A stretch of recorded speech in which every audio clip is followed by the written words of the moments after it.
Hello students, मैं Vinita Tirkey, assistant professor, भारतीय विश्वविद्यालय दुर्ग। पिछले वीडियो में हमने देखा था लिपिड्स के definition, classification with examples and then triglycerides का हमने स्ट्रक्चर, प्रॉपर्टीज़ में केमिकल एंड फिजिकल प्रॉपर्टीज़ के बारे में हमने स्टडी किया था।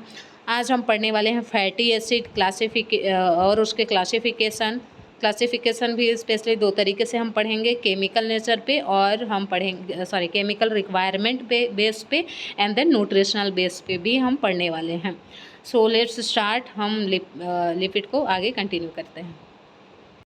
आज के वीडियो में हम देख रहे हैं फैटी एसिड। तो फैटी एसिड क्या होता है? फैट आप लोगों के बॉडी में जमा है। देखिए, आप मोटे हुए पतले हो, कितना फैट जमा हुआ है, उसी के बारे में हम पढ़ने वाले हैं। देखिए, fatty acid are the organic acid. ये क्या है? ऑर्गेनिक एसिड है, consisting of a chain of alkyl group containing between 4 and 24 और more carbon atom with terminal carboxyl group. ये क्या बोल रहा है? एक ऑर्गेनिक एसिड है जो हमारी बॉडी में पाया जा रहा है। कुछ जो होता है इसेंशियल होता है, कुछ जो होता है फैटी एसिड वो हमारी बॉडी खुद सिंथेसाइज करती है। इसमें एल्काइल ग्रुप पाया जाता है 4 and 22 और इससे ज़्यादा भी कार्बन एटम्स इसमें प्रेजेंट होंगे। नेक्स्ट पॉइंट दिया है basic building units of lipids and principal constituents of body fats. There are more 100 different fatty acid are occurring naturally. इसमें क्या बोल रहा है? जितने भी फैटी एसिड जो पाए जाते हैं डिफरेंट टाइप्स के, इसका मेन कॉन्स्टिट्यूएंट क्या होता है? Lipids and fats, body fats जो होता है। More than 100 different fatty acid जो होता है वो नेचुरली हमारी बॉडी में सिंथेसाइज होता है। इसमें हम मेनली देखेंगे क्लासिफिकेशन कितने टाइप से होते हैं। क्लासिफिकेशन मेनली दो तरीके का हम क्लासीफाई करेंगे बेस्ड ऑन केमिकल नेचर पे हमको मिलेगा सैचुरेटेड फैटी एसिड, दूसरा है unsaturated fatty acid. Saturated fatty acid, unsaturated हो गया। हम सैचुरेटेड में क्या क्या पढ़ने वाले हैं? एनिमल फैट्स, इसके मेन एग्जांपल्स हैं। अब सैचुरेटेड क्या होता है वो आगे देखेंगे। अनसैचुरेटेड फैटी एसिड में म्यूफा और फ्यूफा पढ़ेंगे। MUFA means mono poly unsaturated fatty acid, PUFA means poly unsaturated fatty acids. ठीक है, इसके एग्जांपल्स वगैरह हमने पिछले वीडियो में देखा था। तो चलिए स्टार्ट करते हैं। पहला, saturated fatty acid on the nature of chemical nature, on the based on chemical nature. तो सैचुरेटेड फैटी एसिड क्या होता है? Saturated fatty acid are the fatty acid that contains number, इसमें डबल बॉन्ड होता है, bond in their hydrocarbon chain. Saturated fatty acid क्या होता है? इसमें जो रिंग या चैन जो बनेगा उसमें क्या रहेगा? डबल बॉन्ड पाया जाएगा। इसी को हम क्या बोलते हैं? Saturate. They are solid at room temperature में कैसा होता है? ये सॉलिड इन नेचर का होता है। एंड देन थर्ड पॉइंट दिया है saturated fatty acids can increase their risk of coronary heart disease.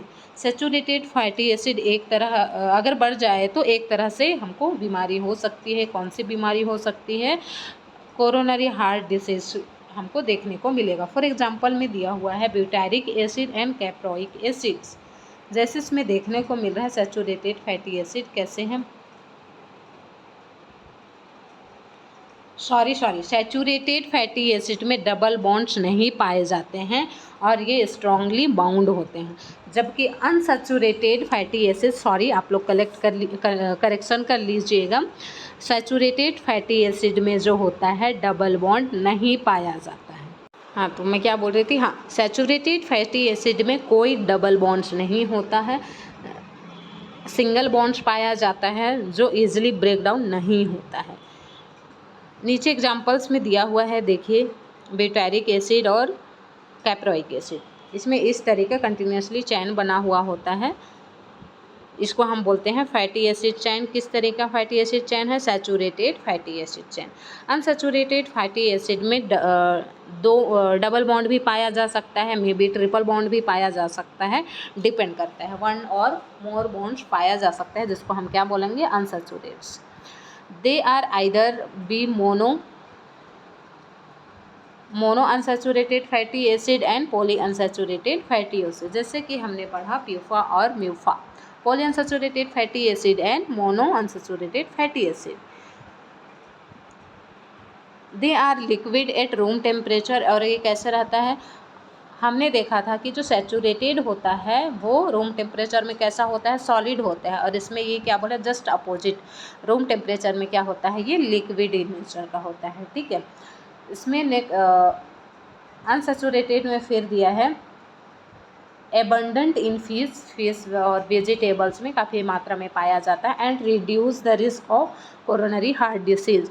वो हमारे लिए क्या हो रहा था? हार्ट डिसीज़ के लिए अगर इंक्रीज़ हो गया सैचुरेटेड तो क्या हो रहा था? हमारे लिए हार्मफुल हो रहा था। बट इसमें क्या है? हमारे लिए अच्छा है कि कोरोनरी हार्ट डिसीज़ जो है वो रिड्यूस हो रहा है, उसकी जो बढ़ने की रिस्क रहती है वो क्या हो रही है? अभी घट रही है। इसमें एग्जाम्पल्स है stearic acid and oleic acid. इसको क्लासिफिकेशन को हमने पढ़ लिया है, तो आप लोग एक बार देख लीजिएगा, रीड आउट कर लीजिएगा। ये हमारा दो तरीके क्लासिफिकेशन हो गया। दूसरा क्लासिफिकेशन होता है based on nutritional requirements. Nutritional requirement के बेस पे हमको मेनली दो तरीके से पढ़ना है, essential fatty acid and non essential fatty acid. अब ये दोनों है क्या? एसेंशियल फैटी एसिड जो होता है हमको ज़रूरत पड़ता है, हमको बाहर से लेना पड़ता है, इसको हम क्या बोलते हैं? Essential fatty acid. Non essential fatty acid का मतलब होता है हमको बाहर से लेने यानी कि डाइट के थ्रू हमको लेने की ज़रूरत नहीं है, इसको हमारी बॉडी खुद सिंथेसाइज करती है। देखिए क्या लिखा है आगे, आज देखते हैं। Essential fatty acid. Essential fatty acid are the fatty acid are that can not be prepared by the body के द्वारा प्रिपेयर नहीं किया जाता है, and are obtain from the diet के थ्रू हमको क्या करना पड़ता है? लेना पड़ता है। Our body is not capable to synthesize for example linoleic acid and arachidonic acid. ये हमारे एग्जाम्पल्स है जो हमको डाइट के थ्रू नहीं मिलता है, इसको डाइट के थ्रू लेना पड़ता है और सिंथेसाइज नहीं करती है हमारी body. Non essential fatty acid में देखते हैं क्या है। नॉन एसेंशियल फैटी एसिड जो हमारी बॉडी खुद बनाती है, फॉर एग्जांपल दिया हुआ है palmitic acid and stearic acid, ठीक है। इसको रिक्वायर्ड नहीं है हमको डाइट के थ्रू लेने की। आगे हम देखते हैं कोलेस्ट्रॉल। कोलेस्ट्रॉल में मेनली हमको पढ़ना है इसके स्ट्रक्चर और फंक्शन, दो चीज़ पढ़ना है कोलेस्ट्रॉल, बट इसका डेफिनेशन एक बार देख लेते हैं। Cholesterol is a waxy fat like structural components of the cell membrane and serves as a building blocks for synthesising various steroid. काफ़ी सारा चीज़ें सिंथेसाइज करता है। देखिए hormones, various steroids, vitamin D, bile acids beside their structure role providing stability and fluidity. ये सारी चीज़ें synthesise कौन कर रहा है? Cholesterol. Cholesterol also plays the crucial role in regulating cell function के लिए भी ये मेन रोल प्ले करता है। And then cholesterol is a 27 carbon compound with a unique structure with a hydrocarbon tails and a central steroid nucleus made of 4 hydrocarbon rings and a hydroxyl group. इसमें structure हम basically देखेंगे कैसा कैसा क्या है। आप लोगों को डेफिनेशन तो समझ में आ गया होगा कि कोलेस्ट्रॉल क्या है? एक वैक्सी या फैट लाइक स्ट्रक्चर कंपोनेंट्स होता है जो कि सेल मेम्ब्रेन या जो हमारी बॉडी में सोर्स होता है उसकी बिल्डिंग ब्लॉक्स की सिंथेसाइज करता है। फॉर एग्जांपल स्टेरॉइड्स हो गया, हार्मोन्स हो गया, विटामिन डी हो गया। विटामिन डी हम बोलते हैं ना, धूप में, सुबह सुबह धूप में हमको विटामिन डी मिलता है धूप में रहने से। बाइल एसिड का सिंथेसिस करना, बिसाइड देयर स्ट्रक्चर और प्रोवाइडिंग स्टेबिलिटी या फ्लूइडिटी भी प्रोवाइड कर रहे हैं, सिंथेसाइज कर रहे हैं, ठीक है। इतना हमको अगर डेफिनेशन पूछा तो लिखना है, अदरवाइज सिलेबस में नहीं दिया हुआ है। नेक्स्ट हमको पढ़ना है स्ट्रक्चर। स्ट्रक्चर पढ़ने से पहले आप लोगों को एक चीज़ बताना चाहूँगी। जैसे हम लोग पढ़ते हैं, फॉर एग्जांपल हम सेल मेम्ब्रेन पढ़ते हैं, एग्जाम्पल नहीं, ये स्ट्रक्चर थोड़ा सा नहीं दिख रहा है क्या,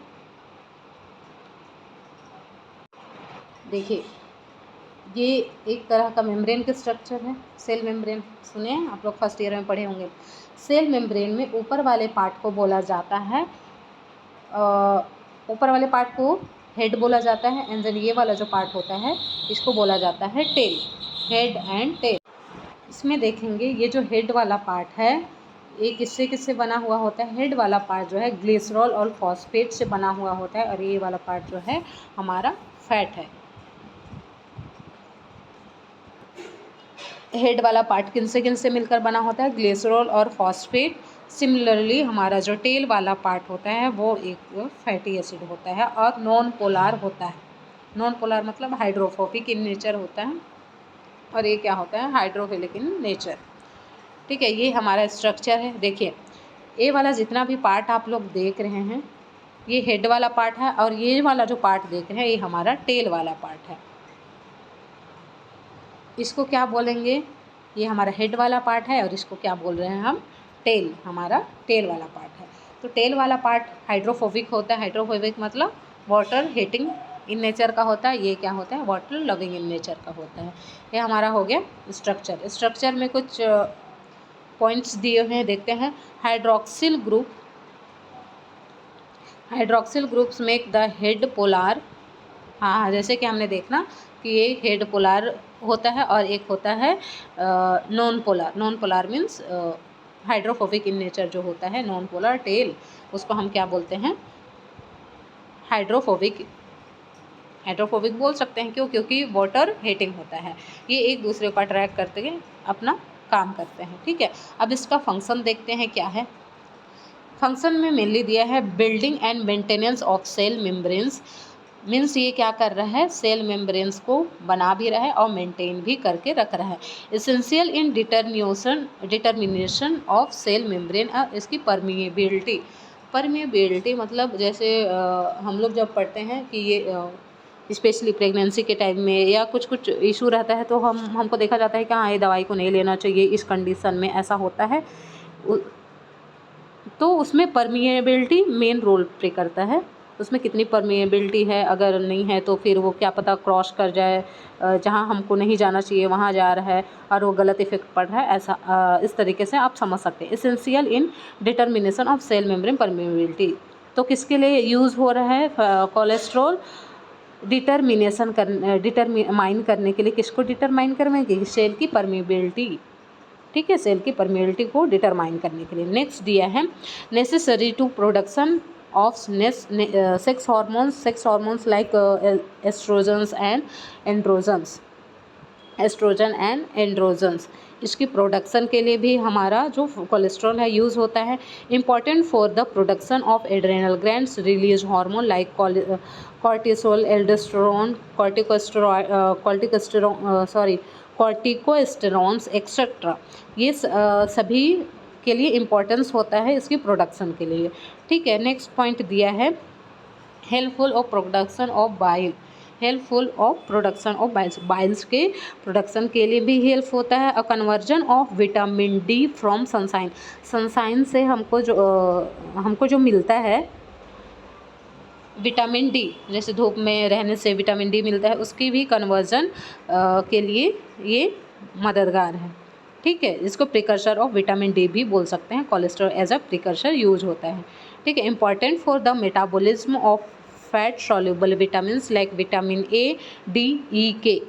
ये मेटाबॉलिज्म के लिए भी रिस्पॉन्सिबल है। कौन कौन से फैट सॉल्युबल विटामिन्स होते हैं जो कि फैट में इजिली सॉल्युबल हो जाते हैं, ए, डी, ई, के।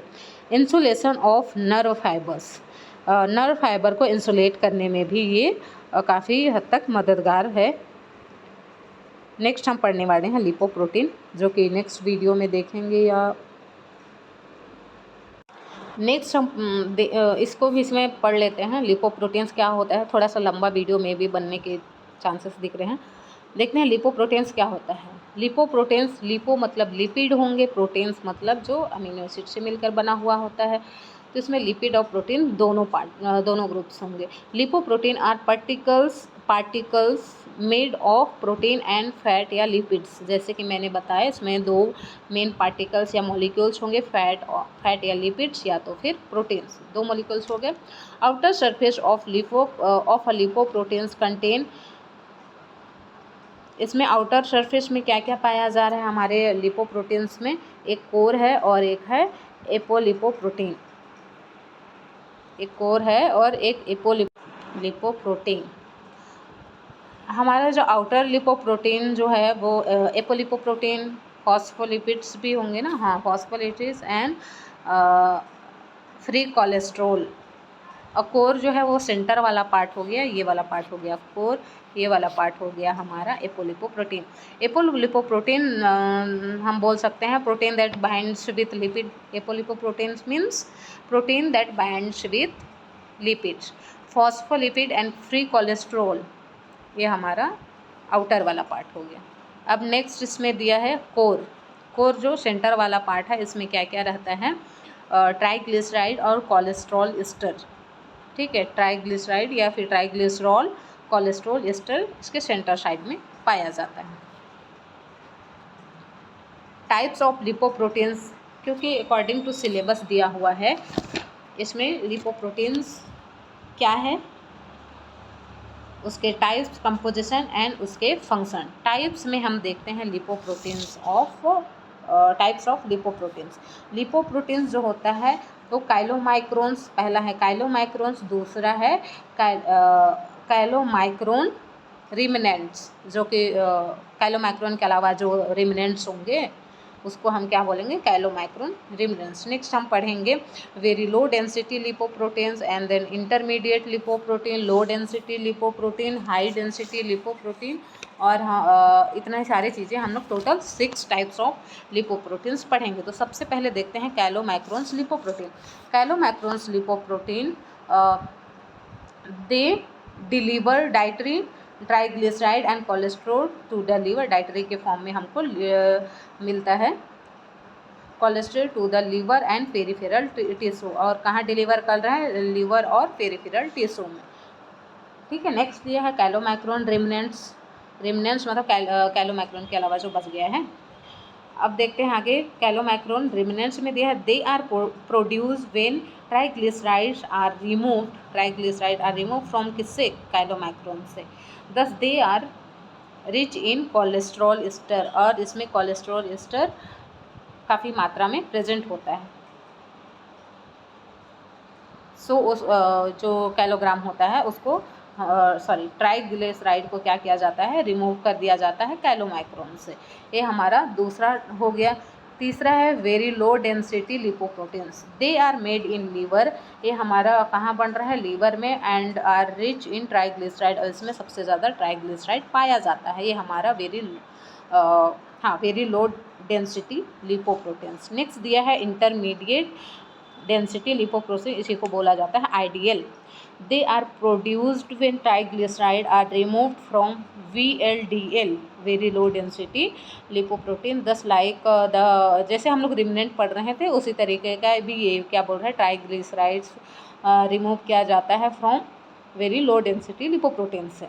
फॉर एग्जाम्पल लाइक दिया हुआ है इसमें chylomicrons remnant they are rich in cholesterol, जैसे काइलोमाइक्रोन रिमनेंट जो होता है कोलेस्ट्रॉल से भरा हुआ भरपूर मात्रा में पाया जाता है।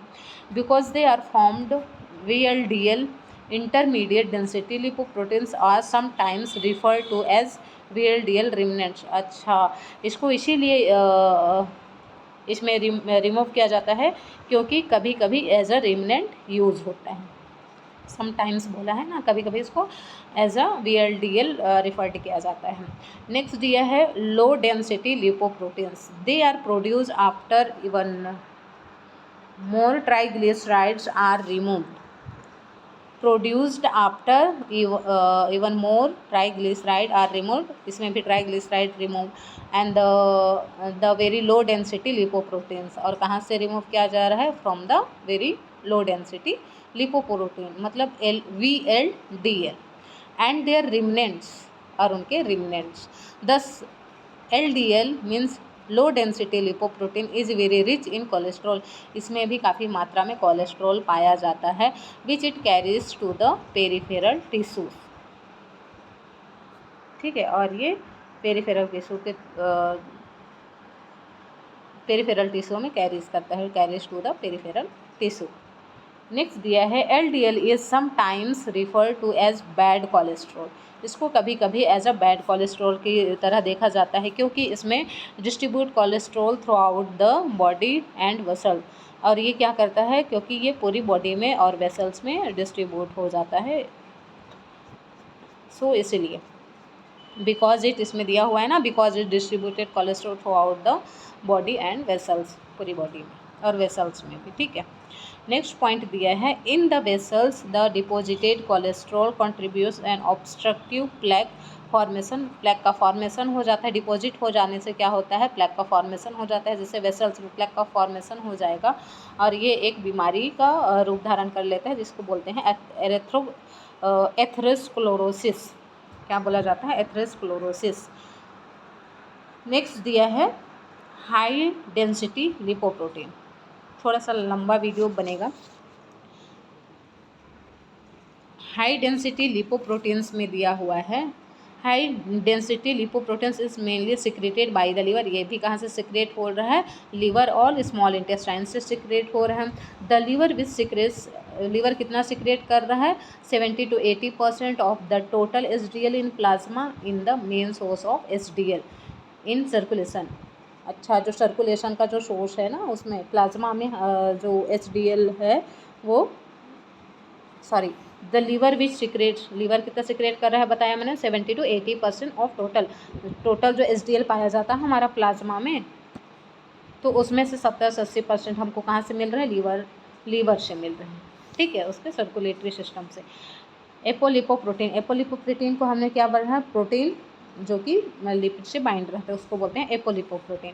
Is the major structural protein and constituent the framework of HDL to bear phospholipids and cholesterol, और ये एज अ फ्रेमवर्क यूज़ होता है।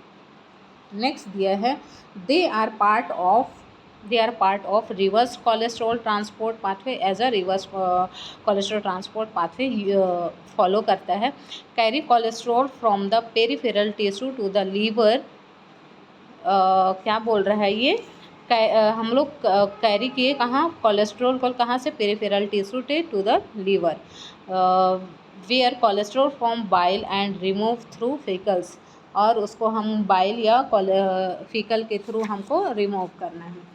नेक्स्ट पॉइंट दिया है, next and the last point दिया है, in addition to removing excess cholesterol high density lipoproteins have various other anti-atherogenic properties, so they are often referred to as good cholesterol। अगर addition to remove access, अगर हम लोग remove कर दिए उसके बाद क्या हो रहा है, कोलेस्ट्रॉल हाई डेंसिटी लिपोप्रोटीन जो कि इसकी जो प्रॉपर्टीज़ है वो हमारे लिए good cholesterol, as a good cholesterol referred किया जाता है। नेक्स्ट है हमारा composition of lipoprotein. Composition of lipoprotein में क्या दिया है, plasma lipoproteins particle contains variable proportion for major elements, कौन कौन से एलिमेंट्स है, cholesterol, triglyceride, phospholipid and specific proteins like क्या है, एपोलिपोप्रोटीन्स। एपोलिपोप्रोटीन्स मीन्स क्या है, जो वो प्रोटीन जो कि लिपिड से बाइंड रहता है। ये हमारा कंपोजिशन हो गया। फंक्शन देखते हैं, उसके बाद ये सेशन ख़त्म करेंगे। फंक्शन ऑफ लिपोप्रोटीन्स में दिया है कुछ जितने भी हमने क्लास देखा है और उसका ओरिजिन कहाँ से होता है और उसका फंक्शन क्या होता है। तो पहला है कैलोमाइक्रोन। कैलोमाइक्रोन का ओरिजिन क्या है, इंटेस्टाइन, और इसका काम क्या है, absorption of fat from the diet, diet के थ्रू क्या कर रहा है, फैट को एब्जॉर्ब कर रहा है। सेकंड दिया है फ्रेगमेंट्स ऑफ कैलोमाइक्रोन्स। फ्रेगमेंट्स ऑफ कैलोमाइक्रोन्स कहाँ से, इसका ओरिजिन हो रहा है प्लाज्मा से, और ये क्या कर रहा है, delivers fat from the diet to the liver. वो डाइट के जो डिलीवर का काम कर रहा है डाइट से लीवर तक, ठीक है। VLDL means very low density lipoproteins कहाँ से ओरिजिन हो रही है, लीवर से, transport triglyceride from the liver to other tissues. And IDL means होता है इंटरमीडिएट डेंसिटी लिपोप्रोटीन्स, और इसका ओरिजिन कहाँ है, प्लाज्मा। इसका फंक्शन दिया हुआ है initial products form from VLDL catabolism. इसका इनिशियल प्रोडक्ट्स होता है VLDL कैटाबॉलिज्म। कैटाबॉलिज्म एनाबॉलिज्म पता होगा। कैटाबॉलिज्म मतलब होता है जो भी बड़ा मॉलिक्यूल रहता है वो छोटे मॉलिक्यूल में ब्रेक डाउन होते हैं। जैसे हम लोग प्रोटीन में देखे थे, प्रोटीन किन चीज़ों से बढ़कर बना हुआ था, काफ़ी सारे अमीनो एसिड से। तो हम प्रोटीन को अगर ब्रेक डाउन करेंगे तो काफ़ी सारे अमीनो एसिड बनेगा, उसको बोलेंगे कैटाबॉलिज्म, ठीक है। And then lastly second number पे दिया हुआ है LDL, और ये भी कहाँ से ओरिजिन हुआ है, प्लाज्मा से।